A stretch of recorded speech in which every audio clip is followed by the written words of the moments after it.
शादी के बाद इन लोगों ने मेरे साथ ऐसे-ऐसे बिहेव किए हैं कि अगर आप कहानी सुनेंगे, तो आपके कानों में से खून निकल जाएगा कि तेरी बहन ने तो भाग के शादी की है। अब देखिए, लोगों का सबसे बड़ा प्रॉब्लम ये होता है कि लोगों को जिस चीज़ के बारे में पता नहीं होता, लोगों को वहीं जाके कूदना होता है। अगर आप मुझे नहीं जानते हैं, अगर आपको मेरे बारे में कुछ पता ही नहीं है, तो आप मेरे बारे में कुछ भी कैसे बोल सकते हो? है ना? जब आपने किसी को देखा नहीं है या आप उसको इतना जानते नहीं हो, थोड़ा बहुत ही आप उसे जानते हो, तो आप कैसे कह सकते हो कि भई तूने भाग के शादी की है या तूने वैसे शादी की है? Hello viewers, welcome to dream girl.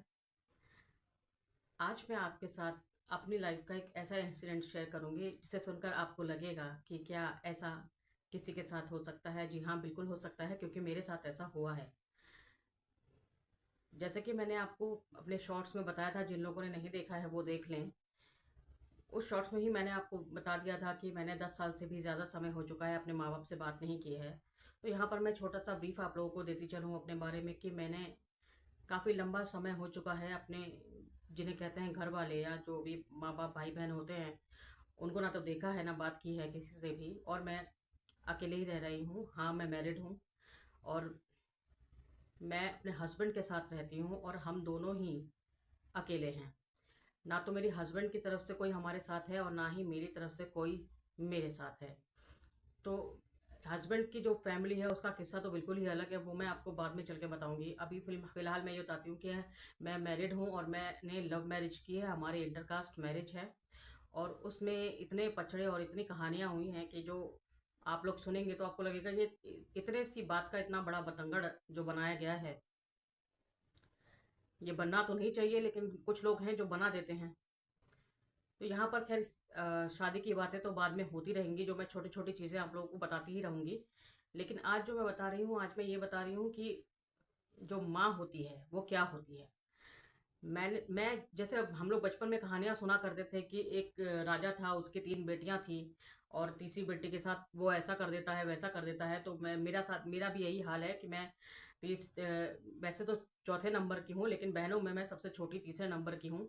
तो मेरे साथ ही उन्होंने ऐसा किया है और मेरे साथ ही जो व्यवहार हुआ है वो हुआ है। और मेरी ही शादी का इन्होंने तमाशा जो बनाया है वो बनाया है। वो धीरे धीरे आप लोगों को पता चलेगा, लेकिन फिलहाल मैं आपको ये बता दूं कि जैसे मैंने अपने वीडियो में बताया था कि मुझे दोस्तों शादी के बाद से ही मैं ऐसा कुछ हुआ कि मैं बीमार पड़ गई। शादी के तुरंत बाद ही मैं बीमार पड़ गई। हमने बहुत जल्दी शादी कर ली थी, बहुत कम एज में हमने शादी कर ली थी, क्योंकि उस समय चीज़ें इस तरह से हुई कि हमको शादी करनी पड़ी थी। तो मैंने बहुत कम एज में शादी कर ली थी, मैंने और मेरे हस्बैंड ने। तो मेरी शादी के तुरंत बाद से ही, या ये कह लीजिए कि 1 महीने बाद से ही मेरी तबीयत खराब होनी शुरू हो गई। और वो क्यों हो रही थी मुझे नहीं पता चल रहा था।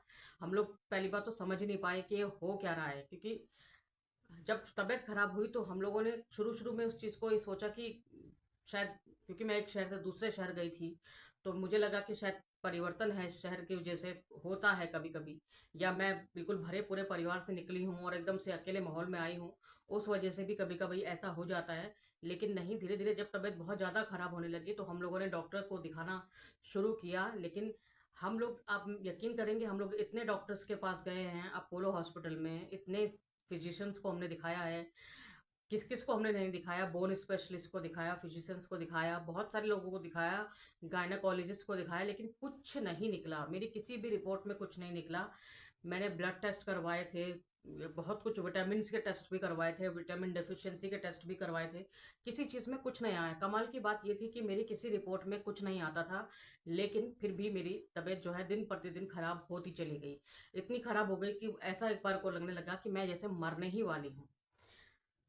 और उसके ऊपर जब मेरी ये हालत थी, तो मेरे जो घरवाले, जिसे मायका कहते हैं, मेरे जो घरवाले थे, वो लोग हमारे साथ ऐसा बिहेव कर रहे थे।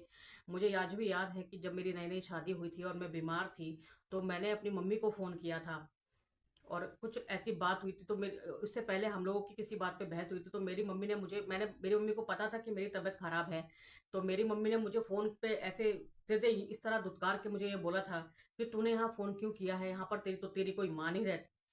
जबकि उस वक्त, जिस वक्त मैंने फ़ोन किया था, उस वक्त मेरी तबीयत बहुत ज़्यादा ख़राब थी। ज़ाहिर सी बात है कि जब बच्चे की तबीयत ख़राब होती है तो वो माँ की तरफ ही जाता है, ताकि वो चार प्यार के बोल माँ से सुन सके। कुछ माँ की जो माँ जो उसको सांत्वना दे या माँ जो उसको प्यार दे, दुलार दे, उससे उसको थोड़ा-सा ढाँढस बन जाता है। लेकिन जब मेरी मम्मी ने इस तरह बोला, मुझे आज भी याद है कि मैं बहुत ज़ोर-ज़ोर से उस वक़्त रो रही थी और मेरी मम्मी ने मुझे कहा था कि यहाँ पे फ़ोन करने की कोई ज़रूरत नहीं है, यहाँ तेरी कोई माँ नहीं रहती है, यहाँ तेरा कोई नहीं रहता है। तो उस वक़्त मेरे शायद हस्बैंड घर पर नहीं थे, तो मेरी तबीयत ख़राब हो गई और मेरी साँसें जो है बहुत ज़्यादा फूलने लगी।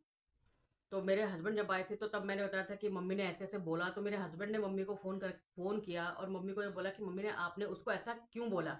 आपको पता तो है कि उसकी आजकल तबीयत बहुत ज़्यादा ख़राब रहती है, आपने उसको ऐसा क्यों बोला? तो मेरी मम्मी ने बोला, तुम कौन हो? हम तुम्हें नहीं जानते और तुम्हें हमारे यहाँ पे फ़ोन करने की कोई ज़रूरत नहीं है। सोचिए, इन लोगों ने अपने नए-नए वाले दामाद को, जिसको इन्होंने खातिर तो छोड़ी, कभी तमीज़ से बात तक करने ज़रूरी नहीं समझी और ऐसा तो है नहीं कि कोई इंसान किसी को मतलब आप अगर कोई इंसान छोटा है या छोटा दामाद है तो आप उसको इज्जत नहीं दोगे, या उसकी कम उम्र है लड़के की तो आप उसे इज्जत नहीं दोगे। तुरंत पलट के बोल दिया कि तो हम तुम्हें नहीं जानते, हमारे घर में फ़ोन करने की कोई ज़रूरत नहीं है। तो रहा ये है कि यहाँ पर इन लोगों ने इस तरह से किया है चीज़ को कि मैंने शादी जो है नॉर्मल प्रॉपर, मेरी नॉर्मल तो नहीं हुई है, लेकिन मैंने शादी प्रॉपर तरीके से ही की है। जैसे पहले हमारी हमारी शादी 2 बार हुई है, 1 बार कोर्ट मैरिज हुई है, 1 बार मंदिर में हुई है। उस कहानी के पीछे भी इन लोगों ने, उस शादी के पीछे भी इन्होंने दुनिया भर के ड्रामे किए हैं। और फिर ऊपर से मेरी जो सिस्टर है, वो बड़ी वाली, वो मुझे कहती है कि फ़ोन करके कि तो तेरी वज़ह से तो बहुत कुछ सुनना पड़ता है। मेरी सास तो मुझे ये भी कहती है कि तेरी बहन ने तो भाग के शादी की है। अब देखिए, लोगों का सबसे बड़ा प्रॉब्लम ये होता है कि लोगों को जिस चीज़ के बारे में पता नहीं होता, लोगों को वहीं जाके कूदना होता है। अगर आप मुझे नहीं जानते हैं, अगर आपको मेरे बारे में कुछ पता ही नहीं है, तो आप मेरे बारे में कुछ भी कैसे बोल सकते हो? है ना? जब आपने किसी को देखा नहीं है या आप उसको इतना जानते नहीं हो, थोड़ा बहुत ही आप उसे जानते हो, तो आप कैसे कह सकते हो कि भई तूने भाग के शादी की है या तूने वैसे शादी की है? जो लोग एक्चुअल में मुझे जानते हैं या जो रिश्तेदार मेरे हैं, जो मुझे जानते हैं, उनको ये अच्छी तरह से पता है कि मैं एक ऐसी लड़की हूँ कि मैं कभी इस तरह की चीज़ें नहीं करती कि भाग के शादी करना या कोई चीज़ छुप के करना। जब मेरे हस्बैंड से मैं फर्स्ट टाइम मिली भी थी, हमारी दोस्ती बहुत ज़्यादा मतलब गहरी हो रही थी। जब हमें प्यार हो रहा था तो भी मैंने अपने घर में ये इंडिकेशन, या ये यूँ कहूँ कि मैंने अपने घर में बता दिया था कि भई कोई लड़का है जिसे मैं पसंद करती हूँ, क्योंकि मुझे छुप के और चोरी से करके कोई चीज़ करना बिल्कुल भी पसंद नहीं है। तो मैंने ये चीज़ें कभी भी छुप कर नहीं की हैं। क्योंकि छुप अगर आप कोई चीज़ छुप के करते हो तो आप गलत करते हो। जब मैं कोई चीज़ काम गलत कर ही नहीं रही हूँ तो फिर मैं छुप के क्यों करूँ? मैंने कोई चोरी थोड़ी ना की है। तो जो मेरी सिस्टर थी वो मुझे आए दिन फ़ोन करके ये बोलती थी कि तेरी वज़ह से आज ये सुना, तेरी वज़ह से आज वो सुना। मेरी सास और मेरी ननदें मुझे सुनाती हैं कि तेरी बहन ने तो पता नहीं किससे शादी कर ली है। एक्चुअल में इन लोगों को क्या है, जाति-पाति का बहुत ज़्यादा रहता है कि तो पता नहीं किससे शादी कर ली है। कि मेरे जो हस्बैंड हैं उन हम दोनों की इंटरकास्ट मैरिज है। मैं शादी से पहले राजपूत थी, मेरे हस्बैंड ब्राह्मण थे। लेकिन जो मेरा अपना घर है, जो मेरे मायका है, वहाँ पर सिर्फ़ अच्छी बात ये है कि वहाँ पर आपको शादी करने की, आपकी लाइफ़ के फ़ैसले लेने की आज़ादी मिलती है। आपको वहाँ पर ये नहीं कहते कि आपको इससे शादी करनी है जिससे हम बोल रहे हैं।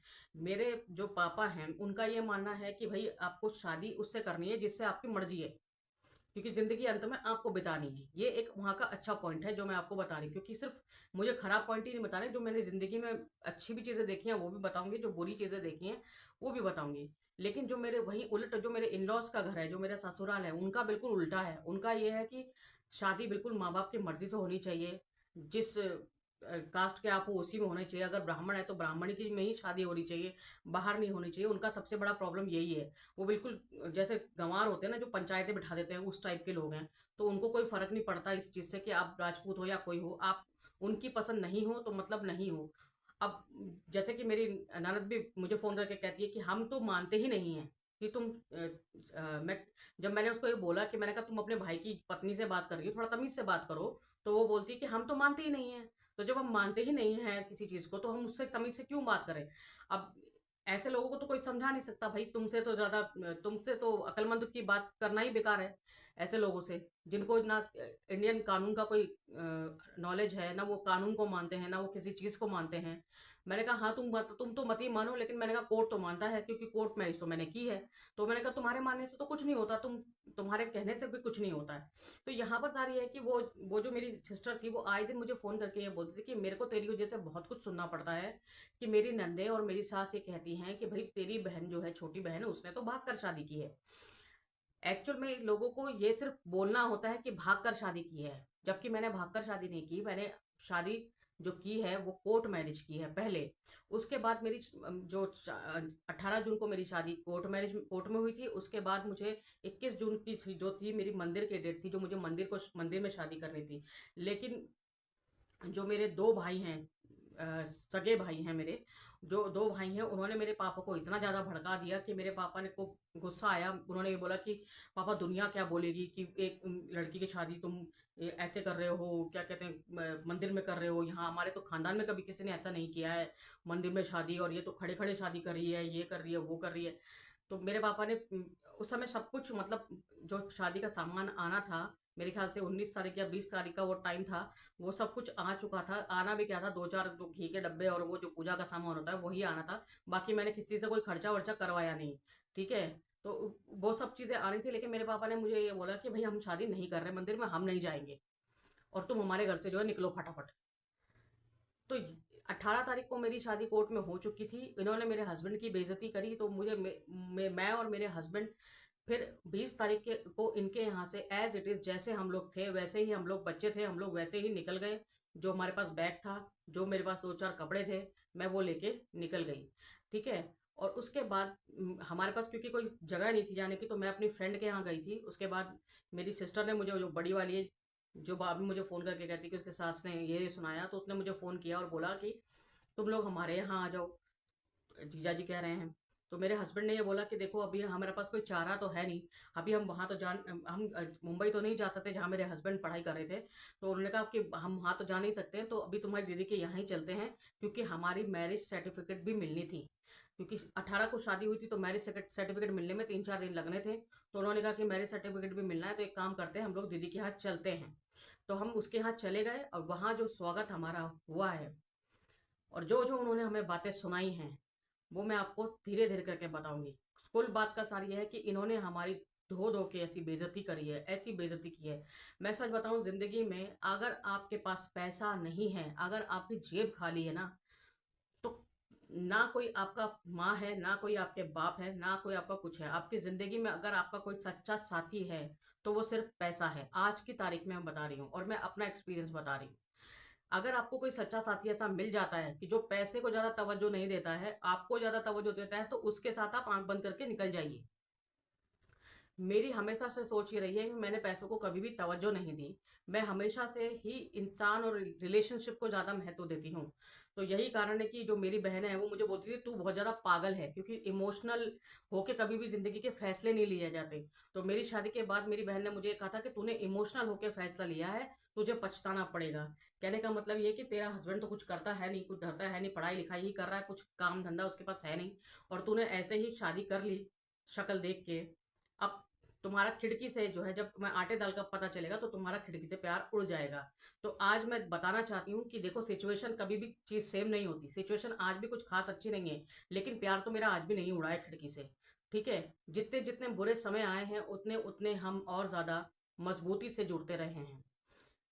और रही बात मेरी माँ की, तो मेरी माँ ने तो मुझे ऐसी ऐसी कड़वी बातें तब बोली थी जब मैं बिल्कुल ऐसी हालत में थी कि मेरे हस्बैंड को ये लगता था, सोचो उसको समझ में भी नहीं आता था कि वो क्या करे।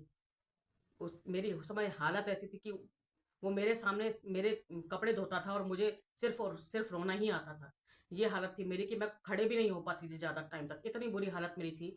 और मेरी मम्मी मुझे इस तरह से बुरी तरह से सुनाती थी। और मैं हमेशा, क्योंकि मैं उस तरह की, आपने कहानी सुनी होगी ना वो बतख वाली, कि माँ दुत्कारती है तो वो जो नन्ही बतख होती है वो फिर भी माँ के पीछे पीछे ही जाती है। लेकिन फिर भी वो माँ दुत्कारती है तो फिर भी माँ के पीछे पीछे जाती है। तो बच्चे का यही होता है, मेरा भी शुरू शुरू में यही था, क्योंकि मैं असल में इनके मकसद ही नहीं समझ पाई।